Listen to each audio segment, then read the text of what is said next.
Is this the most overrated iPhone ever? Hi guys, how are you doing? So I asked this question on my post tab, the most overrated iPhone ever.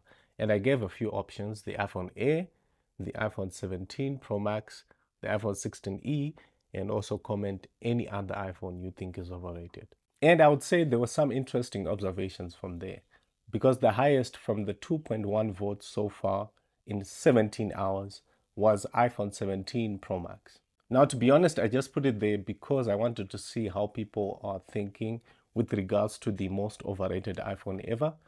However, these are a few points I noted. Now, every Pro Max version ever is always a big phone and it has this big frame. So it's always big. And I used to complain, especially with this one, this is an iPhone 13 Pro Max, that it's always kind of hard to handle, hard to put in your hand or put in your pocket if you want to do that. So for the iPhone 17 Pro Max, I would just think that maybe people just think it's just too big and it's not worth it in terms of the price and also the specs that it offers.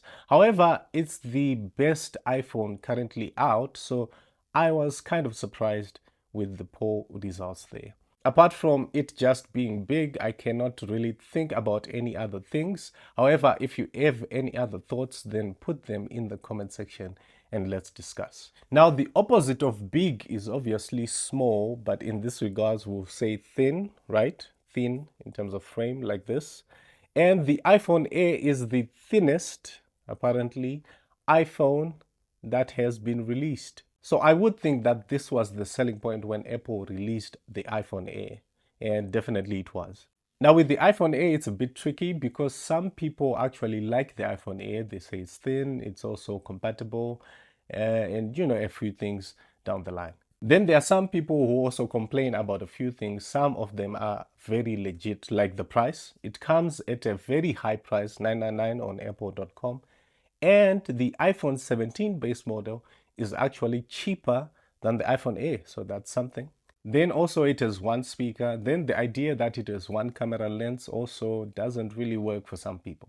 Now, all of this combined with the fact that it comes at such a high price would obviously deter some people from rating it at least a bit higher. But surprisingly from the poll, it comes in a second. So maybe some people actually like the iPhone A. But I wouldn't think that if you put the iPhone 17 Pro Max here and the iPhone A, people would actually say, I choose the iPhone A. Just my thoughts. Then lastly, the iPhone 16e. Now, the iPhone 16e is like your modern iPhone SE, right? And it comes with a great battery. And despite the fact that it has one camera, it also runs on one of the latest Apple chips. And it also runs Apple Intelligence. So with that in mind, I definitely think that the iPhone 16e is worth it, or it's not at least overrated. So according to the poll, I think the poll serves right in this case. Now, obviously, I gave people these options, so they could have only chosen from those options. However, some people commented certain things like this. So someone says the orange doesn't even look bad. That's the iPhone 17 Pro Max. Some people don't like the color, apparently. Then some people say the iPhone A, it's complete garbage. Some people don't like it. The 17 Pro Max 2TB orange color, some people apparently don't like it as well. Then the iPhone A, some people want an improvement on the iPhone A, get a better battery and also another camera lens. Then some people also added other brands like the Samsung Galaxy S25 Ultra. I definitely don't think that one is overrated. Then someone said, I would buy the 17A, it's ultra thin. So some people actually like it. Someone says the 16 Pro Max. Someone then says, I don't think any particular iPhone is overrated. I think all the iPhones are overrated. So I think he's just going against the entire community. So this poll is still running and you can comment under that poll and we can discuss. If you have any other thoughts on the most overrated iPhone ever, then comment down below and make sure you like, share, and subscribe. See you in the next video.